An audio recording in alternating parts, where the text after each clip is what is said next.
You people, welcome back to the Fix. It's Bonar here with Ari, and we have a guest here of the Green Persuasion. But before we get to that, big up to our sponsors, Itopia Life, located at 10A West Kings House Road, the very best medical marijuana dispensary around Barnon. We say so. Yeah, and of course, Lothian's Boutique for my hair. You can follow them on Instagram at Lothian's Boutique. You can check them out in Portmore at 23 West Tradeway. That's 23 West Tradeway in Portmore. And guys, you can use my code ARIANE10. That's ARIANNE10 to get 10% off your next bundle purchase. That's ARIANNE10 for your next bundle purchase. You get 10% off.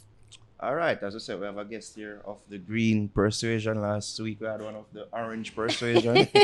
Keep the thing balanced, you know what I mean? President of G2K in the building here with us, Ryan Strachan. Big up. Bless up. Thanks for having me, guys. Build man repping in them green ear ones. Big up. Can't lift them up. Yeah, them look bad still. I've never seen Yeah, why them not before. Clark's? I feel like Clark's is the party's go-to brand. I've been wearing them so long. Like, I have what? 7 pairs of Clarks. No, I wear them so often that I just said, I'm going to give them a new flavor today. So Okay. the Air Forces are the thing. Is And here we are. it still? Yeah, man. I think they've never been out of style. Never. I mean, one of them sneaker, they were kind of, timeless. timeless. I mean, I they brought guess. it back from the 80s, Mm-hmm. and it just took off again with Nelly's song. And there's True. a big Right. thing about ASAP, him bring it back. Some Nah. people did a cuss about. Everybody said that too young, you know? Definitely. Definitely. And it's just been here ever since, so big up Okay. Nike. And, All right. So you're appointed as G2K leader in 2019, yep. right? How does a stockbroker become president of G2K? I just want to know that. Have many interests. I mean, you know what? The truth of the matter is I have been a labor-leaning person for as long as I've been into stocks. Wow. Probably even longer. And it just so happened that my two lives aligned about 2015. So what happened was I had wanted to get involved from before, around the time we were in opposition. Okay. Because at that time I said, we had just lost. I was depressed like every other laborite out there. And I said, I need to get involved. It just never happened until, and serendipity, I also believe things happen when they should. True. I used to work somewhere and I ran into the general secretary. And at the time I had a bell on my desk. It's a big bell, actually. Okay. I can So probably deep still it, find it. Yeah. And he was like, you're like one of us? I was like, yeah. He says, I need to meet the president at the time, which would have been the former president, Stephen Edwards. And then from then I just, got involved and I just like you stopped. said, one of us. It's like one of us. Yeah, that, he's just like, don't mean it me and him, Yeah. He's just like, you're with us? I was like, yeah, I'm with you. But that's just how it is, because, the real impediment, I'll tell you, people in corporate world would say, you really shouldn't show your colors. Your job can be impacted. I suppose for me, it was never about that, because having built the business a particular way, there was some measure of independence in my performance. So I wasn't really worried about, Lord of mercy, I'm going to get fired if I do this or I do that, but I'm still appropriate. But at the same time, I'm not going to be victimized because of my politics. Was it ever a sense that, me not care, JLP, I take care of me? No matter what. No. They'll see what I'm doing, they'll see my loyalty, and they'll take care of it. No, it's funny because I think that's kind of why it runs so deep with me, because I feel like my destiny is in my hands, in the sense, in God's hands, but I feel as though I'm still a master of my fortunes, in the respect that I trade, I bring clients in, I oversee the relationships. So I'm not reliant on too many external forces. Nobody's an island, but I'm not subject to the whims and fancies of anybody but the clients. I guess what Naro wants to ask. Yeah, I tell don't know me. if you. Ask me. It's like, no, if because of your, like you saying like, yeah, I am this way, like anybody from the opposite side be like, well, I was going to work with you, or you lost clients who align themselves with the opposition, like say, well, no, I'm not going to work with you because you declared. No, they call me all the time. Okay. They call me all the time, and I just, like when a client act like I don't know them in public. But you may see me at somebody's house and wonder why I'm there, but money is green, So, True. and What today, a coincidence. nobody really Well, cares. our money more colorful than Yeah, America's. So of course. yeah. But nobody really cares if you're making somebody money. I like that. Yeah, Nobody's he only have hundreds. Them Donald money, Trump. Donald Trump says the right no Yes. about it.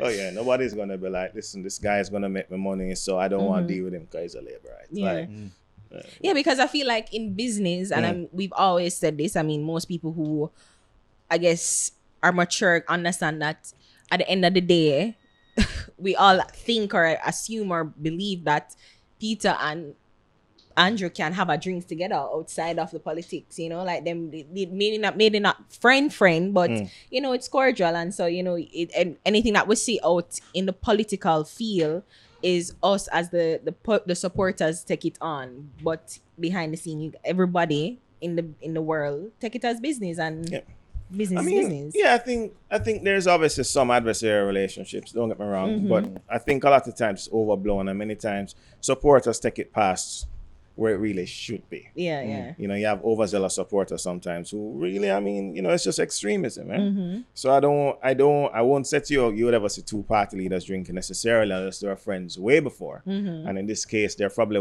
22 years apart. So chances are that may not happen. But generally, especially as you get to the younger ages, you will find a bit more mixing. Because at the end of the day, technically, if you think about it, if I never disclosed where I was, and somebody on the other side never, we still hit it off. We'd still hit it off. Right. Usually, because we're mature and we're able to move around. But, drink with them, laugh after them, and it's love, Laugh after them. Them laugh after me, and it's love, It's just cool.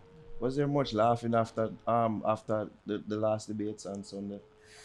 We haven't met up Because yet. it seemed like it seemed like Peter Phillips surprised a lot of people, and some people even saying that he won that debate. Yeah. No, he didn't surprise me. I don't think he won. But I'll tell you this. He's a PhD. You don't get to become a PhD unless you have something about you. Well, his PhD was when PhD actually meant something, right? Well, I'm not a scholar, so I don't know no verses then. But I can imagine. I can imagine. But when you're a PhD, typically you have sense in at least one area and the capacity to learn and convey your thoughts. So I was not in any way surprised that he would have showed up. Do I think that the content was the best? Perhaps not. But and the day being able to articulate a position, he's good for that. And so what do you think people thought that he won? Like, what about the content because many people thought that the content was his winning point. So why do you think that people would think that? Well, you're bringing out the right side. Let me tell you the truth. I think the PNP in general are very good storytellers. And they're very good with the English language. As Kamina pointed to. Right, exactly. I think Kamina's point was brilliant. They would have you believe that everything they have said is true. If you follow them, you would think after 18 years, I know we're not going there yet, but after 18 years, Jamaica voted them out, despite their having done an excellent job with the economy. We would have been at the top of the spear in the Caribbean. And Jamaica Labour Party just messed it all up, and they took over after that. That's what you would be led to believe. Yeah. But then you would ask, but then on further thought, one would say, well, so why would you vote? Why would you have been voted out? What would have led to this general disillusionment with the party in general? And how bad were things? Debt to GDP was 120% plus. That doesn't sound like a fantastic economic outturn, and there was no global recession at the time. Yeah. So I say all that to say, without going too deep off that end right now, that I think they're all great storytellers. And I think at times there's merit, don't get me wrong, it's politics, right? We call it what it is. And I am therefore not surprised that Dr. Phillips would have come out and been able to speak eloquently. However, what's the point? So I'll say to people, what is your takeaway in terms of the election and were the PNP to become government? Like, what would be the hallmarks of a government? Or what's the major theme? They'd be like, I don't know. So I said, how is this thing going to be funded? Like light bills and whatever. Nobody's clear, right? I mean, he said deficit financing, which is debt. And anyone, I don't know how old you guys are, but like in my world, I mean, when you hear about Jamaica and debt, you just get very skittish, you know? And even when I did research on deficit financing, it's somewhat scary to think about. You know, that's how they're going to Explain it for the dumb people amongst us. Yeah. Yeah, so deficit financing it's just like your household. So if you earn $100 a month and you have expenses of a 120, you are effectively short 20. So deficit financing would be the $20 used to bridge the gap between your revenues and your expenditure. So you're effectively spending more than you earn. Yeah, but Right. that's bad. Like, Well, I would think so. yeah. I would think so. And I think that may have explained why it took so long for an answer to be forthcoming regarding funding. Especially for the light bill thing that they're probably, or the utility, because it's $1,000 for water and $3,000 for electricity. So that's how they're planning on doing it. That's what he said, but it's not even practical because if you think about it, okay, it's supposed to be geared towards the least fortunate, right? So I'll ask a question, and it's not prejudicial at all. Who bridges the most light? Where's the most light being? Is there light being bridged? I mean, there's light being bridged above half a tree and below, right? Yeah. But for in many cases, if you have persons who are bridging light exclusively, they're not going to benefit because they're not getting light bills. Not that we're advocating for light by uptown being bridged or downtown at all, don't get me wrong, but even if it were to go forward, those who need it most are not benefiting. Yeah. So I guess the question that I asked was that why not create or at least try and break up the monopoly, because I said that people would be willing to pay light bill if they felt like it was a fair honest reflection of their usage, because everybody have a story where, you know, they said that it got up 1 month and they said, all right, they're gonna cut off everything when them use it, pretty much operate in darkness and the stone ages, but it still is this bad thing, but is this high bill that they're getting month after month. And JPS excuses, well, because of the dollar and inflation and the oil and everything else. So, you know, it's just, why not find or try and break up the monopoly or put the foot to the fire, JPS, and have them give people fair bills?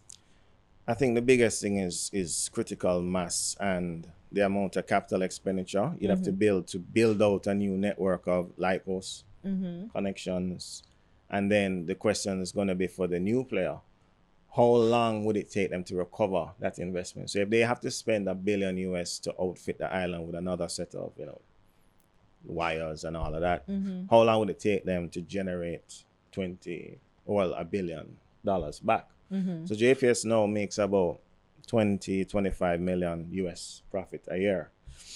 If we use that metric or even half, you're talking about 100 years to recover, technically. So that may not benefit a new entrant. Now, if there was regulation that, or there was a way they could share the light posts and the infrastructure, perhaps it could make sense. But as of right now, it's kind of best suited for one player. But what's happened, if you notice, though, is disruption in terms of companies coming off the grid. Companies. Yeah, man. So and because they're going into solar. They're coming off the grid. So the load JPS would be typically generating or deploying is less. Because these big companies are coming off, you know, Red Stripe and Synco, to whatever extent. I don't know if it's a whole thing, but and what they're saying is their payback period is 3 years for their coming off the grid. Yeah. So as more of that happens, you may find that, but JPS cost is more or less fixed, you know, which is in part why you hear them saying they're trying to get more regularization so they can spread that more equitably. Because as you get more people regularized, then you can share the cost further. So meaning that there is not a lot of people are on JPS grid. So as they talk about bridging, so they want to make more people paying Correct. their fair share, I guess, so that everybody can get their fair share. Correct. So in some way, JPS are gonna always make back their money. So even if it means that people who have light using the light or the electricity, them posts, they're not paying, but it has to come to other people. So that's the plan with JPS. To the best of my knowledge, I think that resembles it. Okay. And I think they also lose quite a bit of money to electricity theft. That they are doing their best to, because I mean, it benefits if everyone, is on the grid, and because I mean, it's millions of dollars they lose. I mean, a lot of people not going to be sympathetic. No, because No, them not teeth. at all. No, not at all. Like I I need said that. a while ago, like, You know what I mean? I'm supposed to feel sorry for them. No, Aye. not at all. MTF. I'm just saying it where it is. I think though that perhaps over time we'll see what happens. Okay. I'll say this. I say to Raymond, too, the party who gets closest to getting rid of them have my vote Yeah. for an extended period of time while I'm on this earth. Yeah. It's not even getting rid of them, because I know that because I was reading the manifesto. Reading the manifesto, and I Yeah. know that one of the plan is to first move into green, a greener country. So meaning more, we're less dependable on oil. That JPS claims are the issue for us. So I mean, one of the things that Raymond was saying was, solar. So like trying to give people solar energy. So is that feasible? Could that work? I mean, I wouldn't even say it's just one thing. I say a mix is needed. So because what happens is prices of everything move every day. So oil prices are now down 50% year on year. But then you have liquefied natural gas, you have solar, you have wind. There's four. What I think they're trying to do is diversify, and this is the current government's position. Well, the government up until the other day's position, to diversify the energy mix so that prices are less susceptible to swings in oil prices, because they were connected heavily before.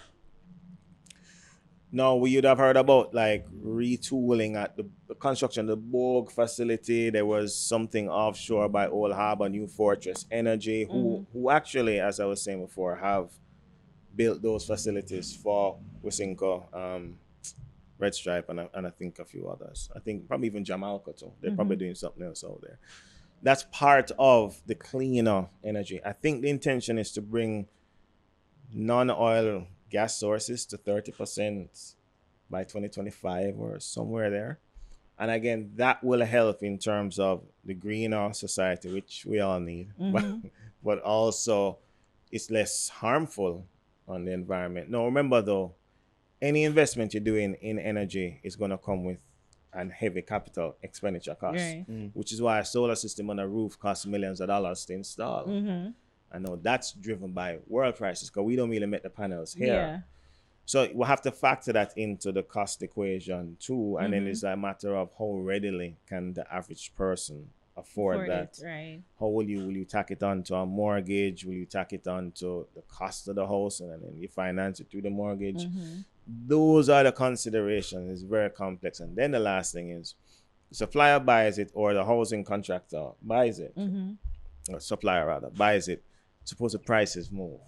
What impact does that have on the houses to be delivered? You know what I mean? So it's a great target. I think we'll hit it, but I'm just bringing this up to say it's not always as linear as it could be, because there's a heavy cost associated.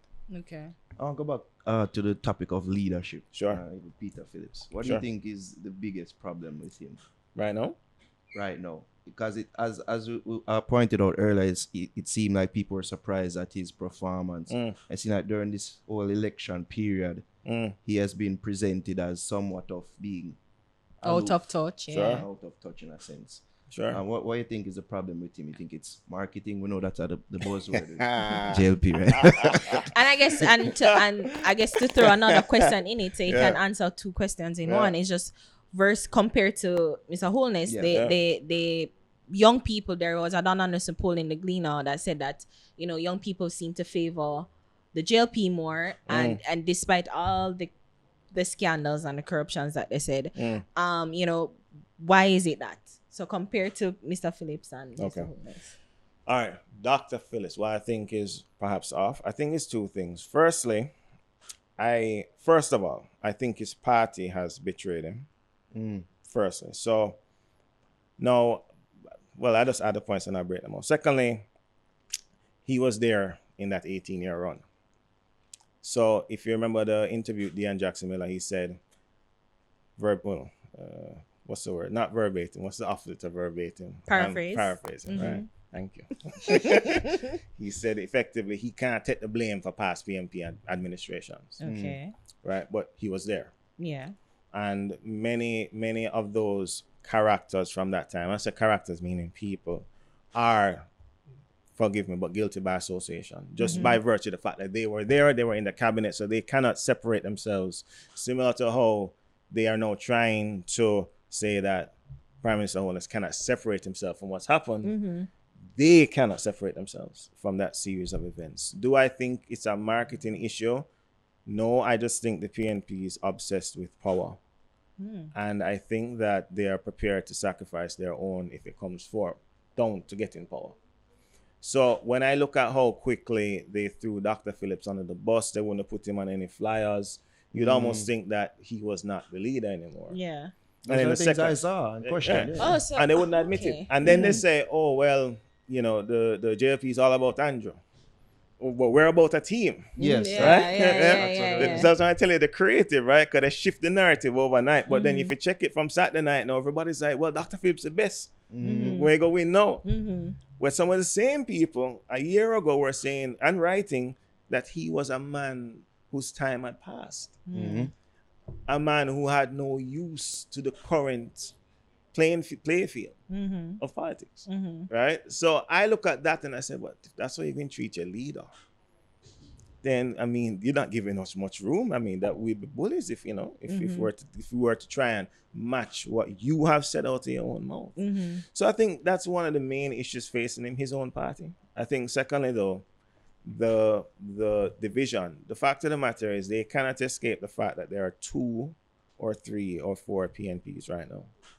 Wow. There's the faction. The cliques. Yeah, there's a faction that's tied to him. There's a faction that's tied to his competitor.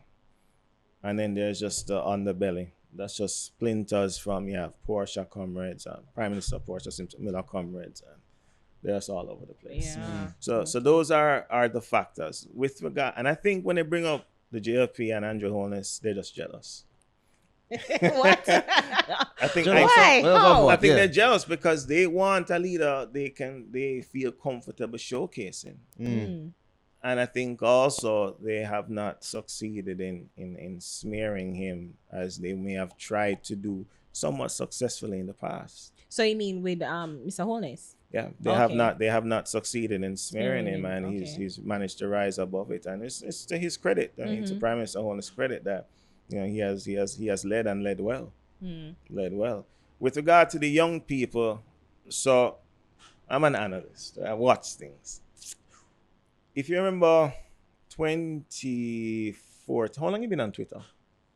I'm about 2014. 2014. Yeah. I'm not on Twitter. I hate Twitter. Oh man, I used I'm to not really hate, depend on it all that much. yeah, I used to hate Twitter, right?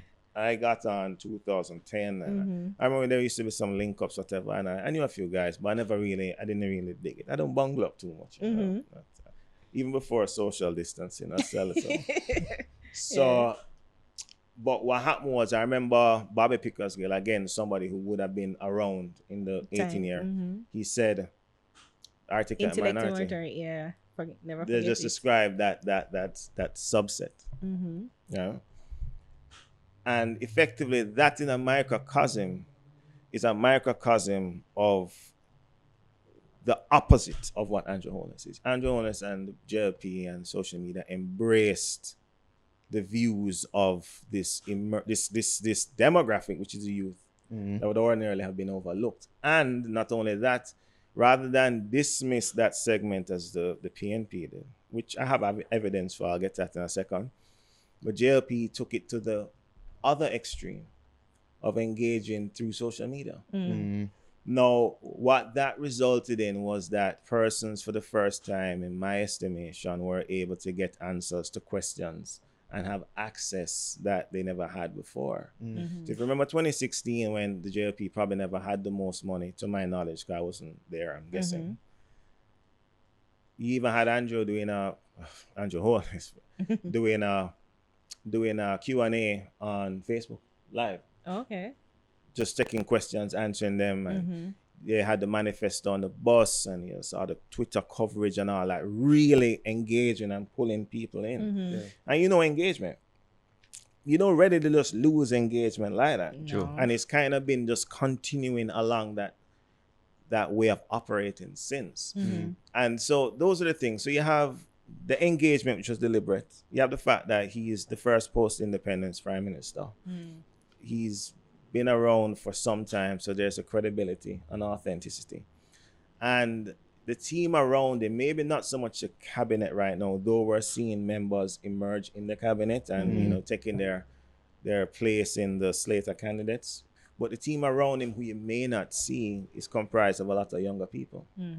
So those factors, and then when somebody would say, I'm not that young, I'm 37, but they may say, well, why is a young enough person like you involved now? And then on the JLP side and in public, you may have a set of person who say, well, I can relate to that. So I think all those factors, generally speaking, have contributed to how the youth have embraced him. Because you go to schools and he's there and kids are running like they saw who's the kids equivalent to the young kids icon now, whomever, just stampede, You can't tell a 9-year-old to go rush somebody. Oh, well, yeah. You know what I mean? If them rush you, they genuinely want to be around you. Yeah. I even had a video at a house 2 weeks ago. As in, I just come off the road. I don't know where I was. I think I was in St. James. I was with Mayor Davis. And I was in party colors, and this young girl, it's like 10, comes up to me and it's like, just fixated on the green. And I was like, well, what is it? And she said she wants my wristband. And I said, all right, I'll give her. When it's on that video, and I can send it after, and she says, I really like the JLP. I don't really dig the PNP. It's gone. She's 10. Wow. I think he's the first cool prime Yeah, I was minister almost that saying, like, somebody said perceived to me as the cool. word rock star. In a way. It's almost like, there's a charisma and an appeal about him. So it's like, even Javi show me. I call your name Javi. She sent some on the internet where, like, date, marry, kiss. Yeah. And it was thing. Andrew, Peter Phillips, and Bountain, right? Yeah. And it's like everybody was Andrew. Wow. A few said Wow. Peter, but it was mainly Andrew. So I Yeah. guess it's just, Some the said I'm appeal. marry Peter because that joke that kind of more. Yes. By the way, which Peter, by the way? Peter Phillips. Oh. Peter Yes, Phillips. Then I'm yes. say I'm rich and Oh, wow. They Yeah. ball it out or whatever. No, they're gonna get the money. 'Cause- they want the Yeah. money and get I'm not cars. saying it. I'm yeah, not I'm not saying saying it. I say he's closer to his time Seeing. Stop. Yeah. coming to a close. Stop. I'm trying to find the best way to come and know No. saying just No. I don't know what you're talking about. People Stop. are horrible. The on internet these- is a horrible place. And these Social internet media is a horrible streets, place. isn't it? Yeah, You yeah, can never fall in love with the internet. Like, I tell they'll you. never love you. But No. it seems Yeah. like there is a growing number of people who may be growing tired of Andrew Holness's perceived pandering to youth. Have you seen that sentiment? Yeah, I mean, I've seen it from, I think those are ulterior motives, generally speaking. But, listen, we all go through our cycles. I'm just speaking as somebody who may not or may know. I don't know. But generally speaking, this era would have been, what, 5, 6 years? I mean, that's a good enough run. Yeah, it's a good enough run. And I think what we're seeing emerge now is not just a youth icon, so to speak, but it's more of a statesman. I mean, at the end of the day, remember, 2 years the prime minister will be 50, right? So more or less, yeah. we're getting now to be, we're seeing the emerging of. 50? Yeah, Yeah. he's young. You don't want to bury it. But Yeah, he's emerging is. now as a statesman now. That's not just for young people now. We're talking 35-year-olds, 40-year-olds. I mean, this is now becoming a prime minister of some stature. Yeah. The second term, you may be saying, well, what will that look like? What will that look like? And then who will he bring up with him? So I think I will say to you that I think, yes, there could be a shift, not just now. But remember, youth grew up, Yeah. Remember, We're remember not always young. yeah, So 21 even year them old. thing that used to appeal to the young crowd that he has, garnered over the years, probably not gonna appeal to them. Right. Yeah. And he also, the person would also be growing too, aging Evolving, every day right. too. So the evolution will continue, which is why out of all the dubs, not to shift for me, is Mr. Universe. Because, and I like that dub because, forgive me, I know, you heard about, Raymond not here in the original. I've never, but I'll say this, that like Skilly Bang, I've heard the name, but I can't tell you I know a lot of the music. Right. But when I heard it, what resonated with me was, it's just like, yeah, Mr. Universe, it fits, care zero about a whisper and a social distance, or PNP. I thought that was fitting. Yeah, that's how you big up a leader. And then how lyrical it was. Yeah. Usually you'd want A dub is more of a dub. catchy thing, Yeah, right? like even like when it's with jingles and political, campaign dubs and them thing, that usually a They're jingle quick, and catchy. you see me, yeah, but this lyrical and catch everybody. Yeah, and it was fitting. And I can say that it's not a makeup thing. I mean, I'm not on JLP's payroll. So when you hear me say I big up the leader, it's not because of I'm not forced to say it, but it's genuine. And I think it's just big respect. Says the man in the green shoes and the green Yeah. Which coincidentally, Andrew Holness, man. See that? Yeah. Coincidentally, Mr. Universe, we go. How do you see these elections going now in terms of seats? Yeah. How you think the seat them are go? I hear a lot of people saying that it's gonna be close. Like the last election was very close. Yeah. Regardless of who wins, I don't think it's gonna be close. I'm hearing people quoting numbers of 50 seats. Could be high. GLP and all them things. Could be high. I mean, Dr. Phillips is quoted as saying he expects 40. Yeah. Well, I was just reading that there was an internal poll commission, I'm assuming by the PNP, and they're saying that they will win. And they will win but I by mean, a large margin. So yeah. I'm just saying, everybody thinks they're gonna win. Well, it's a tricks, right? And the day they've had internal polls surface was it East Portland, I think it was, or Southeast St. Mary, and we saw what happened there. And then afterwards, Damien says, I was losing by 11 or 14, and then I cut it down to 4 and still lost. Right? So I don't really put a lot of emphasis on an internal poll. I'm not here saying that the Labour Party must win because it comes down to the day. Yeah. But I do think from what I've seen, having been around, that it's going to be whoever executes the best in the day. And it's not, I heard Cliff you say it today, and I said it publicly, I don't think it's going to be close. Somebody is going to separate themselves in a meaningful way by Thursday night. The thing is too, because I guess we talk about the election now, because many people are asking why call the election now, and I'm tired to be the one to say why I think they had to call the election now. So speaking, I guess, as an affiliate of the party, why you think that the election had to be called now, given the climate with COVID, and like it seemed to be so unsure. Sure. Why call it now? Sure. I think it was best for a few reasons, and my view. I think that we don't know when COVID will end, right? Scientists saying it's up to 2022. Could be, yeah, exactly. You could have a vaccine come out and there's an issue with it. So an unpredictable pandemic does not lend itself to wavering on the It doesn't lend itself to wavering on decisions, but also I would say to you, it doesn't lend itself to predicting outcomes. Yeah. You can only do the best with what you have now. Contrast this. Was it England or Korea or somewhere they reopened schools? Yeah. And they had to shut them down. Korea and Korea. New Zealand, they reported 0 cases for like a month or 2, and then it come back and then it come back again. So yeah. Right. So you have that happen, right?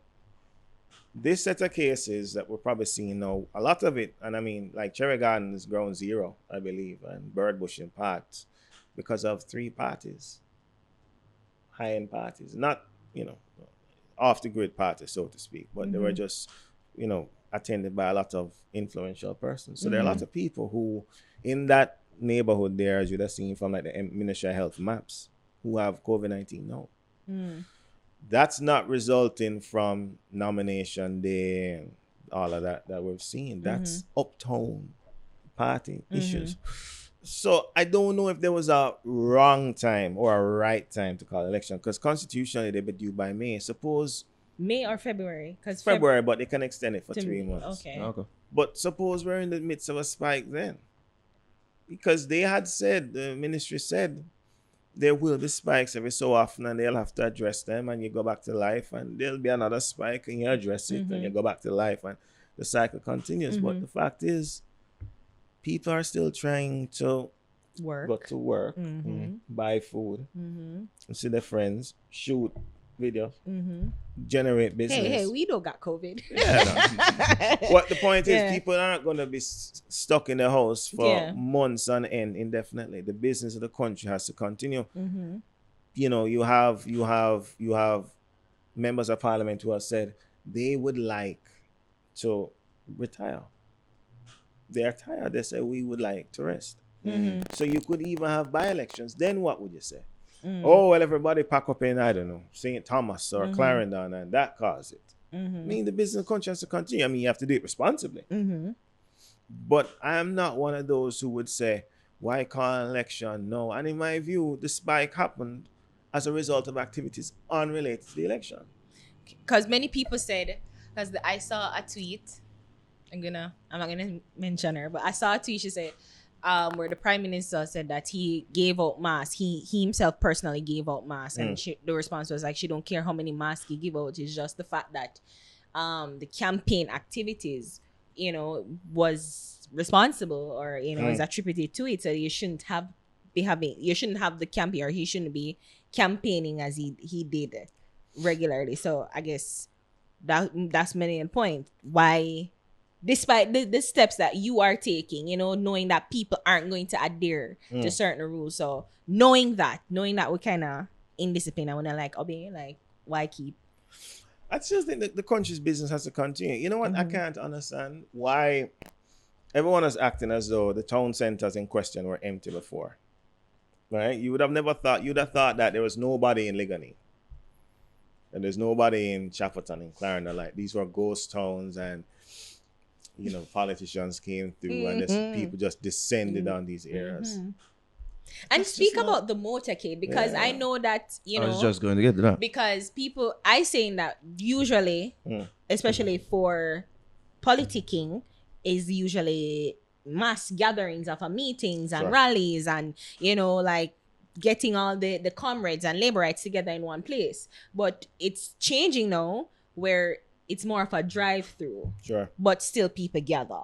But, you know, like, just speak on that, like the changing of how they went about campaigning this cycle. I mean, you know, obviously I'd have preferred not to say crowds. I don't know if I took as great an exception as others, because as I said, you know, you go in any town now, you go Great George Street and Sablamar, it's a ton of people, right? I mean, of course, that's not campaigning, but just doing regular business. You know, yes, the banks crowd. You go Scotia Bank by Constant Spring. The line is, you know, long, and they have to, you know, it's any Scotia Bank or any banks, not to name Scotia specifically, but any bank you go to, it's full. You know, outside it. So it's not as though everybody is socially distant at home, and all the elections just brought out crowds. So my view is, would I have preferred if there were no motorcade? I mean, I don't know if I have a strong enough view on it. I would say, though, that people want to see their political leaders.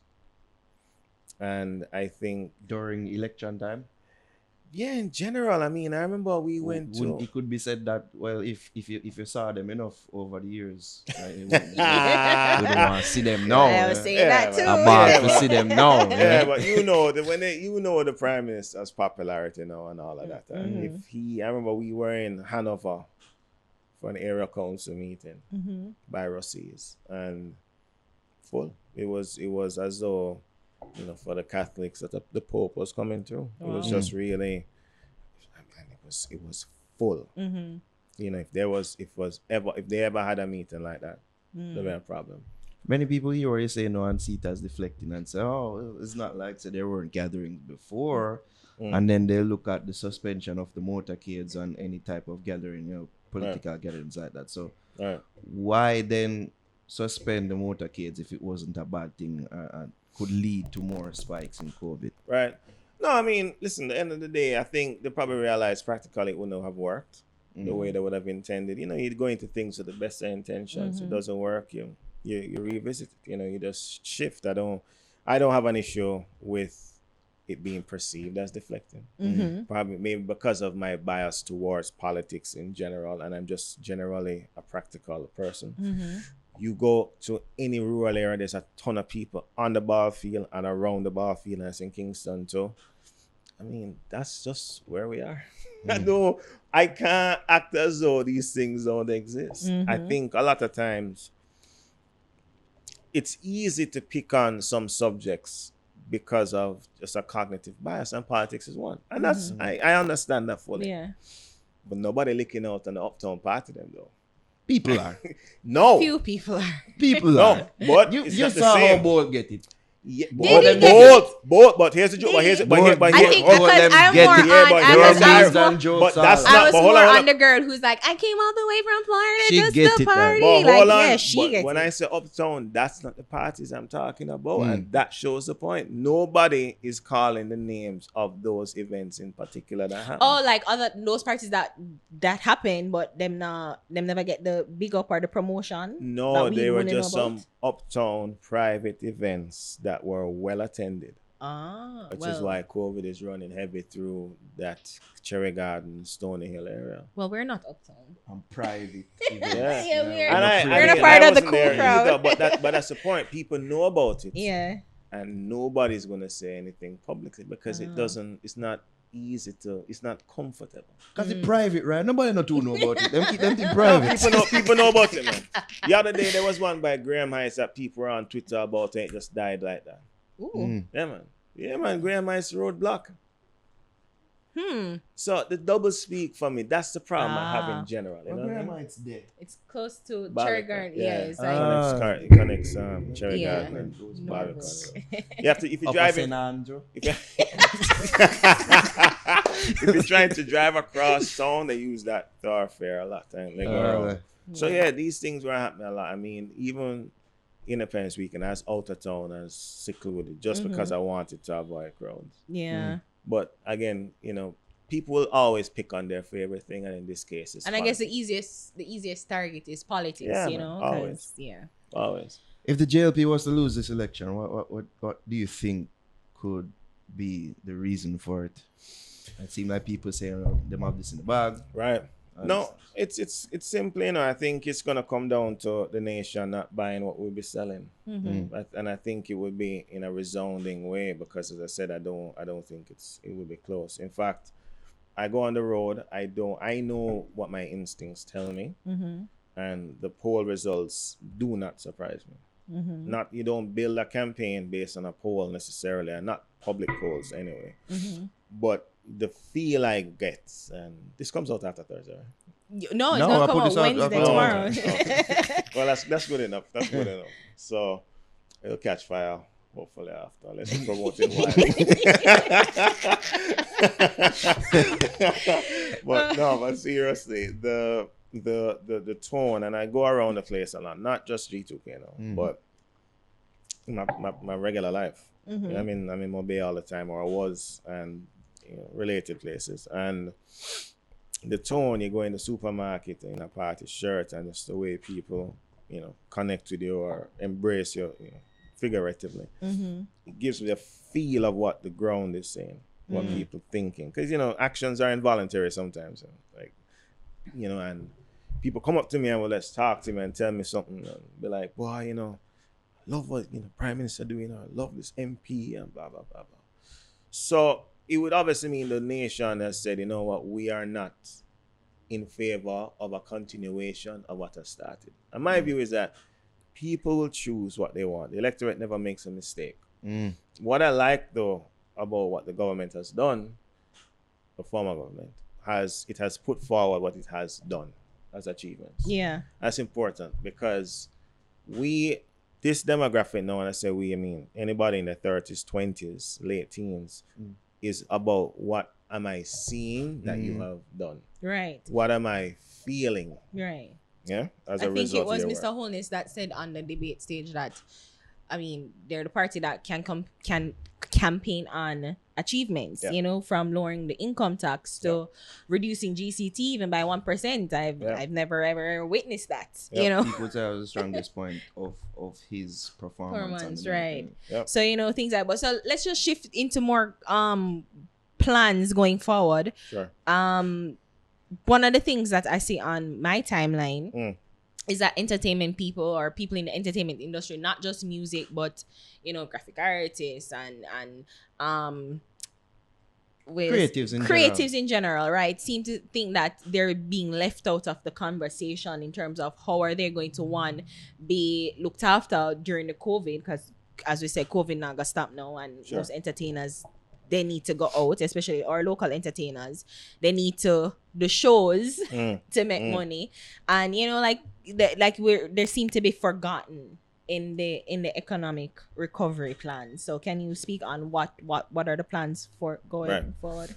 There was an announcement of a care package, I believe, that obviously wouldn't have happened. Would not, like, if it doesn't happen yet, likely won't happen for another few weeks, which I think would be, you know, short-term assistance. Then in the end, I'm talking now bigger picture, sustainable steps. I think what's required is a framework that is conducive to practice. I think it's the whole matter of things like intellectual property and strengthening things around that to foster growth in the sector. Because what I think in general happens where entertainment locally is concerned, I mean, I know a little bit because I used to be involved in music and just on the side. A man build a rhythm, him don't know what publishing is. Doesn't know what I royalties feel like are. we're going to talk to Jeremy again. Yeah, well, I talked to Jeremy Harding again, yo. Because this has And been I an issue just, of 2 weeks. You know Yes, what I mean? yeah. They don't know mechanicals and the whole mechanism of earning. There's a whole matter of, okay, so we speak about a care package, registration. How do we know that you're an actual practitioner in the Words field? that scare the They don't say Exactly. The natural street TCC and them things dancehall, there. man, Yeah. yeah. So though you have to have the framework first before you can actually, I think, effectively assist. Which is not to say that I don't believe there would be no assistance, because even on Sunday, former Senator Robert Morgan, there was an announcement of $40 million. The specifics elude me right now. It's been a long day, forgive me, but he made an announcement to the effect of that would be geared towards assisting creatives. But I think the biggest thing is the framework. There has to be some measure of sensitization to the need for structure to commercialize the end products properly. You know, monetizing and protecting that intellectual property. Because you'll hear so many songs and come from Jamaica that are being sampled, and the artists living hand to mouth still, right? I think also though, and I was thinking about this, if there was one thing in the manifest about entertainment venue, right, or I think performing arts venue in Kingston and Montego Bay. What I would say, I looked at the Royal Albert Hall in London. It's an iconic venue, seats 5,200 people, and it's the place to be if you're performing there. It's run by a charity. Wow. And it's owned by, it's owned by a charity on behalf of the state, run by trustees. Okay.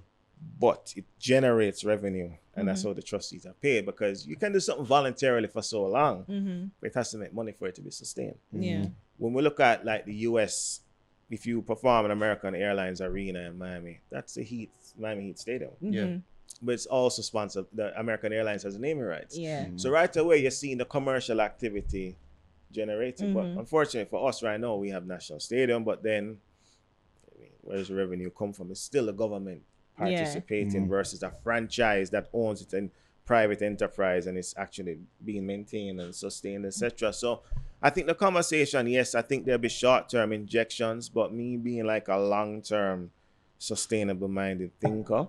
I think the framework around these things that are missing is necessary. So when you look at, and I think I'll tell you who I think is doing it well. I think the new wave, the reggae revival wave, like Chronics, Protege, and those guys, I think they have their act together where that's concerned, but they would still be in a minority right now as far as it would concern the industry as a whole. So if Donwell builds a rhythm, for argument's sake, who owns it? Donwell. Well, that's how it should be, right? Yeah. But then is how is the composition, is the composers different, etc., etc. Then the Okay. artist voices on it. Who owns that? Do the artist own their song, or does it the rhythm is owned by the producer and all the songs on Or it? the split. You know what I'm saying? And that's not. I don't hear a lot of that come up in the conversations enough. And I go further now. So you have people forget that culture is business. You know? So you should really have lawyers, accountants, managers that are committed in large part to the space, or at least are experts in the space. Again, that's something that I wonder if that could be improved. Because I'm a massive sports and culture advocate from the standpoint of business. I think that if we're able to properly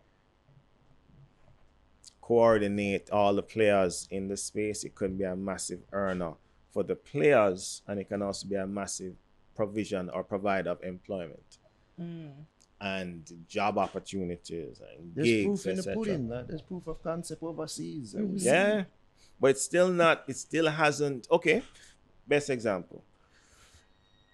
20 years ago or 10 years ago, or no, 20 years ago, a child says, "I want to play cricket for a living." That child at the time would have had to choose between cricket and education out here. It's not so much now. Oops. In the UK at the time, they could go to college, And study, Yeah. and play cricket all day, and be in contention for national team. Because really, if you need to break into the big leagues by the time you're 19, you know, Yes. this thing of breaking at 27, you're old at that point. Yeah, you are old. Yeah, get old. Right? Yeah, old. Like you are past you are probably at the tip of your powers then. So when you hear, this is no knock on local bars, but when you hear a local baller get into Europe at 30, I mean, come on. Yeah. Paul Pogba is 27, you know. yeah. Years. You want to work up, was it 2 years Years ago? ago, 2 years ago. 2 Yeah. years Yeah. ago, 20. Yeah, 2 years ago. 2018, 25, 24. And Pogba's been a big name for, I don't know, 10 Years. 10 years. Yeah. Years. Plus. The man said, soon Moving touch close. 30. Yeah. Just what they may present. Soon Yeah. touch 30. Yeah.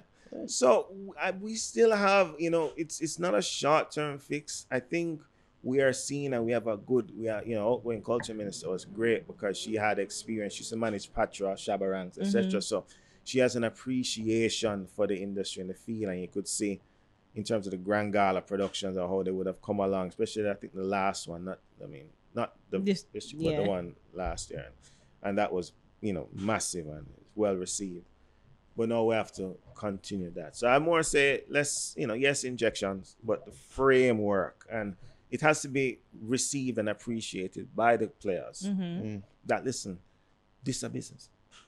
We have to get the mechanicals. We have to get the structure right. We have to be prepared for management. So how the government is going to help facilitate? I think that's kind of no. It's higher level, and it's I think it can be informational, but I don't think the government can do much past facilitation because they're not going to go in the studio and make the music, and they can't build the studios necessarily. I mean, you can build one, but really, it still has to be private enterprise that drives it. It has to be. It's best example. You had MVP Track Club that birthed Asafa Paul, etc. Racers, private hands came together and said, "Listen, we're gonna join forces, and we have we have coaches full time, and people sacrifice, left their jobs, whatever. Started one athlete, Bridget Foster Hilton. She got in Europe circuit and thing, and some revenue coming to the camp and build up a little bit. Find this young guy, Asafa Paul, underwhelmed at champs, world record holder." 4 years time or 3 years time, and then all of a sudden mushrooms. We have a track and field industry now. People don't need to go overseas anymore as they had to in the mid 90s or early 90s. So many times I think the answer lies in our hands, but it has to be a money making endeavor. If it doesn't make money, it's just not going to be sustain. Eats. Produce more hits. Yeah, man. Produce more money. More hits and have your contracts tight, you know. You know, I think it's again, it has to be, yes, government can inform and symposiums and all that, but people have to appreciate the need for it. It's not a hustle, it's a business. And give thanks for passing No through. problem. My Yes, pleasure. taking time out of probably a busy day for you. It's good to be here. Thank you so much. The time flew. I never knew it was this Right? long. Yeah. No, the question though is like, I guess this is your time. Like, why should people Yes. vote for the Jamaica Labour Party? Give them a Right. one good term deserves another. One good term deserves another. You vote for the JLP because we've had 4.5 years of strong accomplishments. We've, for the first time, seen 3 or 5 budgets with no new taxes. We've seen increased financial performance. We've seen more youth than ever investing in the stock market, empowering themselves, seeing themselves as business owners, as people who can see their dreams and aspirations were met in Jamaica, and to see a new life, they see a new Jamaica emerging in terms of infrastructure, and that's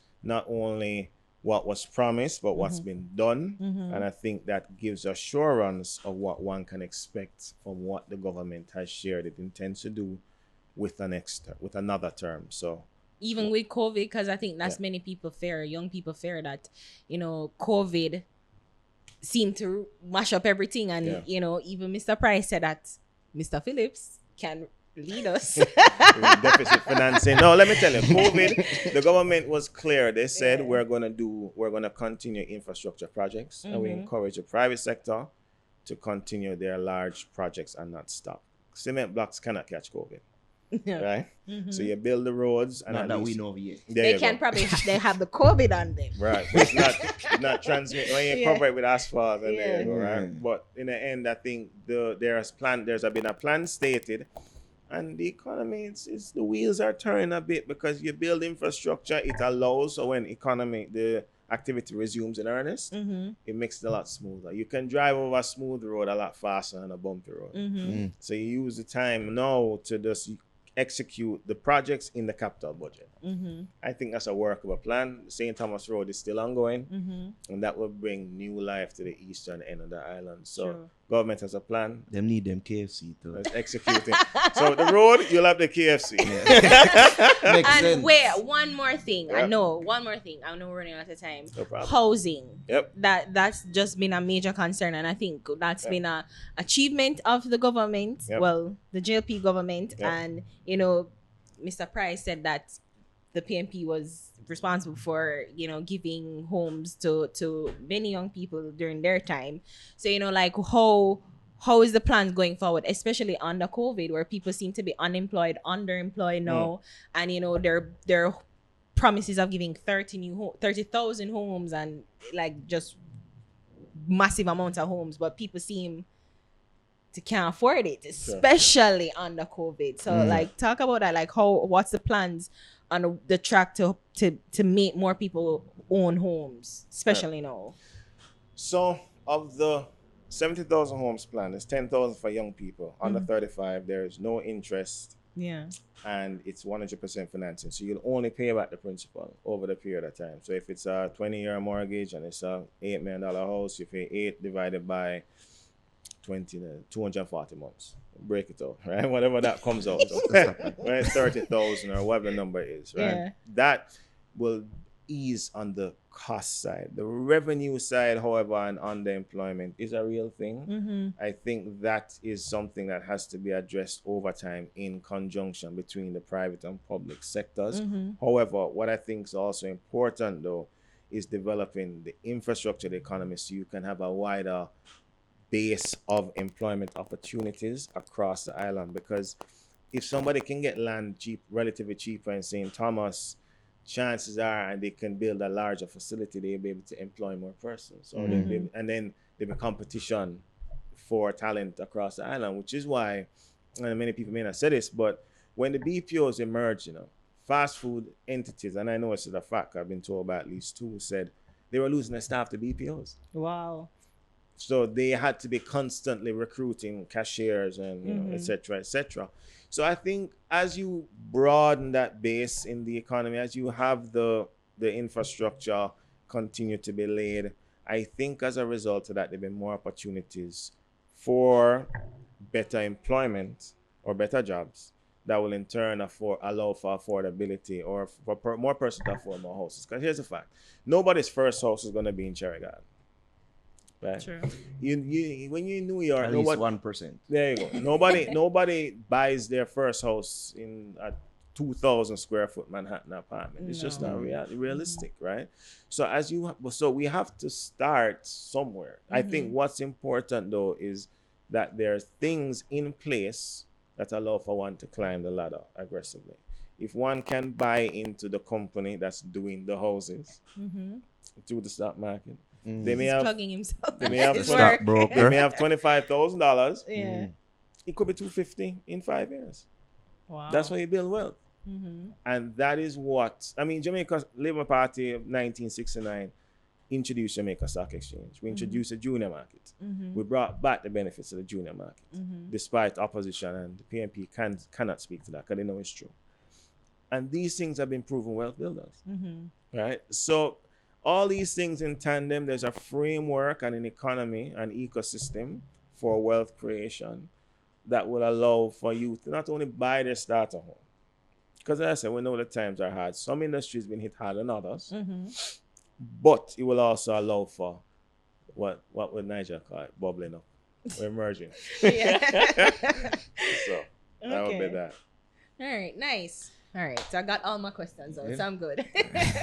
Can't make Ryan leave now. Yeah. Bless up Ryan for Thank you, passing guys. through. That's cool. All right, people. Oh, you want to tell people them can follow you on your socials? Yeah. All right. So for Get stock tips.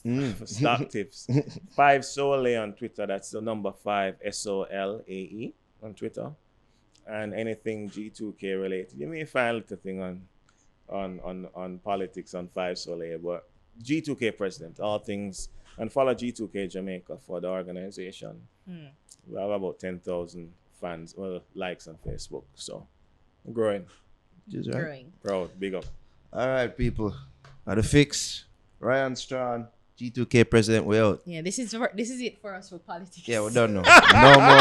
No more politics. We can talk money next time, you know? Yeah. Which is right. Talk Which is money. right. I won't wear green shoes. Mr. Universe from 2K11, victory with a easy enchant. Andrew even think na sweat job finger on the stand. Some MP a peasant bone a muscle with the tendon. So we campaign tight like we squeeze them extra. Secret them well at the big fire keep on get gas.